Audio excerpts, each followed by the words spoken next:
சுகமே சூழ்க. இந்த காலகட்டத்தில ஒரு பக்கம் விவாகரத்து நடக்குது. ஒரு பக்கம் திருமணம் ஆகாம பலருக்கும் தாமதமாகுது. இந்த திருமண வாழ்க்கை பலருக்கும் ஒரு சவால் நிறைந்த ஒரு காலகட்டமாவே இருக்கு. சவால் நிறைந்த விஷயமாவே இருக்கு. திருமணத்தை குறிக்கக்கூடிய கிரகம் செவ்வாய் தான். செவ்வாய் தான் மங்களகாரகன். அதனால தான் திருமணத்தின் பொருட்டு நம்ம செவ்வாய் தோஷம் இருக்கா அப்படின்றத பார்க்கிறோம். இந்த செவ்வாயோடு சனி சேரும்போதோ, செவ்வாயோடு ராகு சேரும்போதோ, செவ்வாயோடு கேது சேரும்போதோ, ஒரு ஜாதகத்துல அந்த ஜாதகருக்கு அந்த திருமண வாழ்க்கை ஒரு சவால் நிறைந்த ஒரு விஷயமாவே இருக்கு.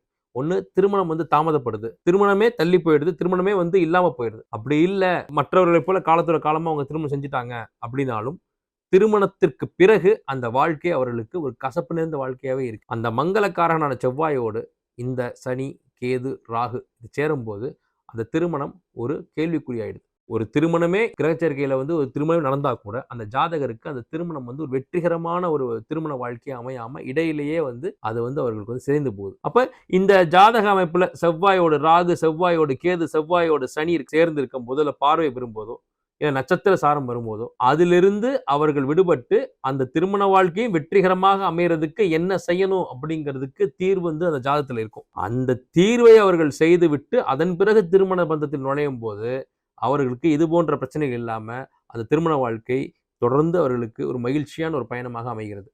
அப்போ நீங்க ஒரு திருமணத்தில் நுழைறதுக்கு முன்னாடி உங்க ஜாதகத்துல அந்த மங்களகாரகனுடைய தொடர்புடைய கிரகங்கள் என்னவா இருக்கு அப்படிங்கிறத கூராய்வு பண்ணி தீர்வுகளோட சேர்ந்து அதை தீர்வுகளை நீங்க கடைபிடித்து அதன் பிறகு நீங்க திருமணத்தில் நுழையும் போது தான் அது ஒரு வெற்றிகரமான திருமண வாழ்க்கையை உங்களுக்கு தருது. அது வல்லாம நீங்க அவசர அவசரமா எல்லோருடைய இல்லாம நீங்க கல்யாணம் பண்ணிட்டீங்கன்னா இந்த கிரக அமைப்பு வச்சுக்கிட்டு நீங்க அதை கூராய்வு செய்யாம அதுக்கு தீர்வு கண்டுபிடிக்காம நீங்க திருமணம் செஞ்சிட்டீங்கன்னா நிச்சயமாக அந்த திருமணம் ஒரு மிகப்பெரிய மன உளைச்சலை கொடுத்துருது. தீர்வுகளை நீங்கள் கடைபிடித்து வழிபாடுகளை செய்து பரிகாரங்களை செய்து முடித்து அதன் பிறகு திருமண பந்தத்தில் நுழையும் போது நிச்சயமாக அந்த திருமணம் ஒரு வெற்றிகரமான ஒரு பயணத்தை கொடுக்கும். சுகமே சூழ்க.